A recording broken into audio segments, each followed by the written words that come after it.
Last week, we talked about the sequence that actually helps a marriage move forward in crisis. Safety first, then connection, then vulnerability.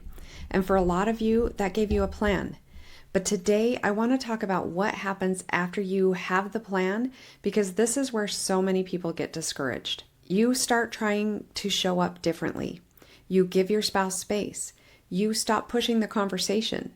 You try to regulate your emotions.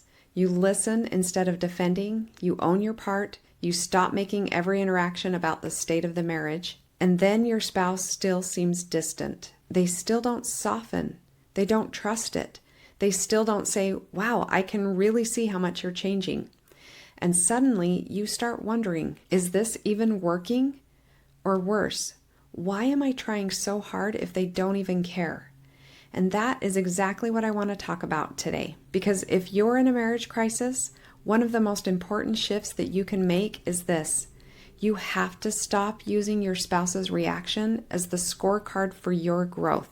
Because if their mood, their tone, their text response, their warmth, their distance, or their willingness to talk becomes the only evidence that you're doing this right, you are going to feel unstable all the time.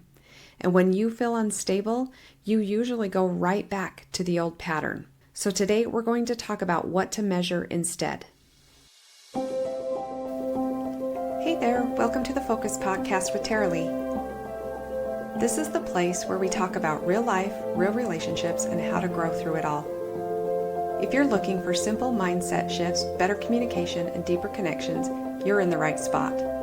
Let's dive in. If this is your first time here, I'm Taralee Eddington. I'm a marriage crisis coach, and this is the Focus Podcast. This is where we talk about what it actually takes to navigate a marriage that feels disconnected, distant, uncertain, separated, or on the edge of divorce.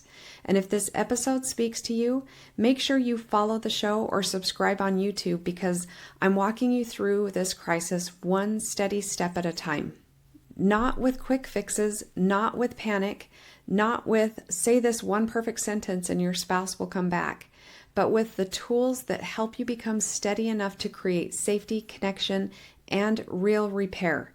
So let's get into it. Here's something that I see all the time. Someone comes into coaching and they are genuinely trying. They're reading the books, listening to the podcasts, praying, journaling, trying not to react. They're trying not to chase. They're trying not to collapse.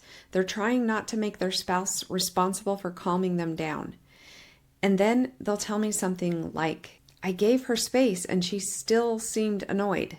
Or they'll say, I apologized and he didn't even respond. Or they'll say, we had one good conversation, but then the next day she was cold again. Or they'll say, I thought we were making progress, but then he said he still didn't know what he wants. And underneath all of that is usually one painful belief. If my spouse doesn't respond differently, then I must not be changing enough. But that's not always true. Your spouse's reaction is information, but it's not the whole scorecard. It may tell you something about where they are. It may tell you something about how much trust has been damaged. It may tell you something about their fear, their resentment, their exhaustion, or their own internal process. But it doesn't always tell you whether your growth is real. And this matters because if you make your spouse's response the only measurement, you will become addicted to checking. You'll check their tone. You'll check their face. You'll check how fast they text back. You'll check whether they said I love you with enough warmth. You'll check whether they sat close enough on the couch. You'll check whether they brought up the future. You'll check whether they seemed more hopeful than yesterday. And before you know it, you're not actually creating safety. You're monitoring. And your spouse can feel the difference. So why they may not trust that change yet. And I want to say this gently but clearly.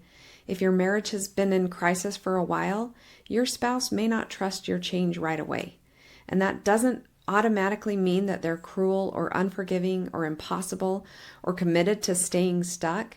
It may mean that they're watching to see if this is real. Because they may have seen versions of change before this. Maybe there were apologies before. Maybe there were promises before. Maybe there were good weeks before. Maybe there were moments where things got better just long enough for everyone to relax, and then the old pattern came back. So now, even when your change is sincere, your spouse may not know what to do with it yet. They may be thinking, is this who they're becoming, or is this just who they are until I soften? And that question matters, because if you're changing only to get a specific response from your spouse, that's not the same as becoming. That's performing. And I don't say this to shame you. I say it because almost everyone in crisis is tempted to perform. And of course you are. When the relationship feels threatened, your brain wants results. It wants reassurance. It wants a sign. It wants proof that your effort is paying off. But real change has to become bigger than the immediate response that you get from your spouse. At some point, you have to be able to say, this is who I am choosing to become, even if they don't trust it yet. This is where your power comes back. So what's the difference between becoming and performing? I want to make this really practical. Performing sounds like, I was calm, so why didn't they open up? Becoming sounds like, I practice calm because that is the kind of partner I am learning to be. Performing says, I apologize, so now they should forgive me. Becoming says, I apologize because ownership matters and I can allow their healing to take time. Performing says, I gave space, so they should miss me. Becoming says, I gave space because pressure has been part of the pattern and I'm choosing not to feed that anymore. Performing says, I listened without defending, so now they should feel safe. But becoming says, I listened without defending because safety is built through repeated experiences over time. Do you hear the difference? One is still trying to control the outcome. The other is rooted in identity. And in a marriage crisis, identity matters, because if you don't know who you are becoming, you will keep becoming whoever your fear tells you to be in that moment. Your fear will tell you to chase. Your fear will tell you to prove. Your fear will tell you to send the long text. Your fear will tell you to demand clarity. Your fear will tell you to make one more emotional plea.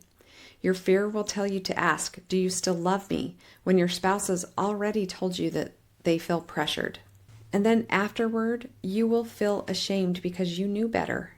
But the goal is not to shame yourself into doing better. The goal is to build enough internal steadiness that you can choose from who you are becoming instead of reacting from what you are afraid of losing. So if your spouse's reaction is not the scorecard, then what do you measure? I want to give you 3 better questions.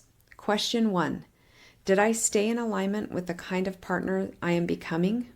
Not perfect, aligned. Did I speak with more respect than I used to? Did I pause before reacting? Did I tell the truth without attacking? Did I listen longer than was comfortable? Did I take ownership without making it about my shame? Did I keep my word?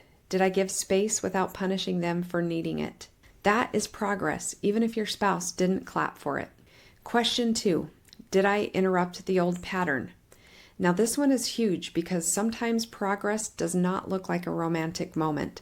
Sometimes progress looks like the fight that didn't happen, the text you didn't send, the accusation you didn't make, the shutdown you recovered from sooner, the defensiveness you noticed and softened, the conversation you ended before it became damaging, the moment you said, I want to respond well and I need a few moments.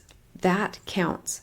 In fact, in the early stages of repair, that may be the most important evidence that you have. You are not just trying to create a new connection. You are first trying to stop feeding the old disconnection. Question 3, did I take the next honest, loving step? Not the dramatic step, not the desperate step, not the step that guarantees a result. The next honest, loving step. Sometimes that step is an apology. Sometimes it's silence. Sometimes it's a boundary. Sometimes it's listening. Sometimes it's asking a better question. And sometimes it's letting your spouse have their feelings without trying to manage them. And sometimes it's getting support so you stop putting all your fear into the marriage. That is what steadiness looks like. Not knowing the whole future, just knowing the next step and taking it with more emotional maturity than you had before. This is where my focus framework becomes so helpful. Because when your spouse acts distant, your brain wants to turn it into a terrifying story. The fact might be they didn't respond to my text for 3 hours. But the thought becomes they don't care. This is over. They're pulling away again. I'm losing them. Nothing I do matters. And then that thought creates panic, and panic creates action. Maybe you send another text. Maybe you ask for reassurance. Maybe you get cold. Maybe you withdraw first so you don't feel rejected. Maybe you start a conversation you know they don't have capacity for. And then the result is usually more distance. That's why we have to slow it down. Facts first. What actually happened? Own your thoughts. What am I making this mean? Choose your feelings. What feeling will help me respond from steadiness instead of fear? Understand your actions. What am I tempted to do, and what would that create? Shape your results. What action is most aligned with the marriage that I say I want to rebuild? This is not about pretending things don't hurt, because of course they hurt. It hurts when your spouse is distant. It hurts when you're trying and they don't trust it. It hurts when you don't know if the marriage will make it. It hurts when you feel like you're doing all this work alone. But pain does not have to become panic, and panic does not have to become pressure. That is the work. I think one of the hardest things about marriage crisis is that the most important work often looks quiet. It doesn't always look impressive. It doesn't always get noticed. It doesn't always create an immediate breakthrough conversation. Sometimes the work is learning to sit with uncertainty without making your spouse fix it. Sometimes the work is telling the truth without using the truth as a weapon. Sometimes the work is letting your spouse be disappointed without collapsing into shame. Sometimes the work is taking responsibility without turning it into a performance. Sometimes the work is becoming a safer person in those small moments no one else will ever see. And I know that that can feel very discouraging because you want evidence. You want movement. You want to know that this is working. But let me offer you this. A marriage often starts changing before it looks like it's changing. The atmosphere shifts before the conversation shifts. The pressure lowers before trust returns. The pattern weakens before connection feels natural. Safety builds before your spouse knows how to name it. So don't dismiss the quiet work. The quiet work is often the bridge between who you have been and who your spouse may eventually be able to experience you becoming. So here's what I want you to do this week. Pick one interaction with your spouse where you normally use their reaction as a scorecard. Maybe it's texting. Maybe it's bedtime. Maybe it's when they come home from work. Maybe it's when you bring up the kids. Maybe it's when they seem distant. Maybe it's when you want reassurance. And before that interaction, ask yourself, what would it look like to show up aligned even when they don't respond the way I hope? That question will change you because now your goal is not to control their response. Your goal is to practice your integrity, your steadiness, your emotional safety, your ability to love without gripping so tightly that love starts to feel like pressure. And after that interaction, instead of asking, did they change? Ask, did I interrupt the old pattern? Did I stay aligned with who I'm becoming? Did I take the next honest, loving step? That is a much better scorecard. And if you're listening to this and thinking, I need help doing that in real life, that is exactly why I do this work. Because it's one thing to understand these tools while you're listening to a podcast. It's another thing to practice them when your spouse is cold, distant, angry, unsure, shut down, or saying that they don't know if they want the marriage anymore. That is where support matters. You need a place to bring the panic before you act from it. You need someone to help you separate facts from fear. You need tools to help you create safety, connection, and repair in the actual moments where your nervous system wants to take over. You can find my free resources, including the Marriage Crisis Stage Finder and the 5 Foundations training at TaraleeEddington.com.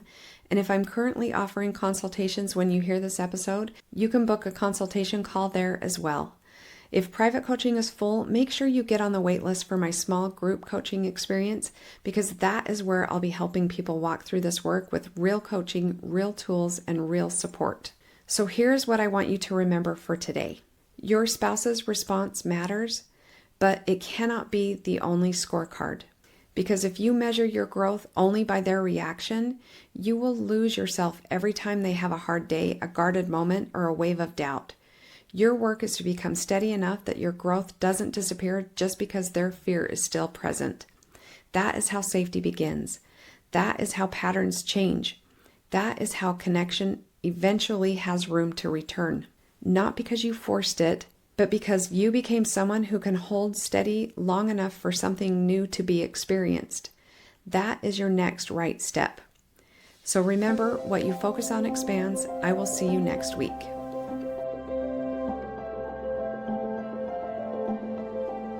Thanks for hanging out with me today on the Focus Podcast. If something stood out or helped you in some way, feel free to share it or leave a quick review. It means a lot.